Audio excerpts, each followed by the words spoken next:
Hi friends, ఇగో వర్షం దంచి కొడుతుంది ఫ్రెండ్స్. ఇది మన ముసరాంబాగ్ దగ్గర. మీ దగ్గర వర్షం పడుతుందా మరి పడతలేదా కామెంట్ అయితే చేయండి ఒకసారి. మనది దిల్స్ ఇది ముసరాంబాగ్ ఏరియాలో కొంచెం ముందరికి వెళ్ళిపోతే మనకు మూసీ బ్రిడ్జ్ ఉంటుంది.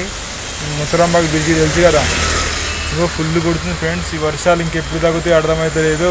మనకైతే జనాలు పిచ్చెక్కిపోతున్నారు అందరూ. బబ్బబ్బబ్బ వీని వర్షము. ఇలాంటి వర్షం మీ సైడ్ కొడుతుందా కొడతలేదా కామెంట్ అయితే చేయండి ఒకసారి. మీరు ఎక్కడున్నారు, మీ సైడ్ వర్షం పడుతుందా పడతలేదా కామెంట్ చేసి మన ఛానల్ అనేది సబ్స్క్రైబ్ చేసుకోండి. అలాగే వీడియోని కొంచెం లైకులు కొట్టండి ఫ్రెండ్స్. లైకులు కొడితే మీకు మోర్ వీడియోస్ ఇంకా పెడతాను మంచివి. మీరు వీడియోస్ లైక్ కొడతలేరు ఫ్రెండ్స్. కొంచెం వీడియోని లైకులు కొట్టండి. అలాగే మన ఛానల్ని సబ్స్క్రైబ్ చేసుకోండి. మీరు లైకులు కొడితే నాకు వ్యూస్ అనేవి పెరుగుతాయి. అది నేను చెప్పేది మ్యాటర్.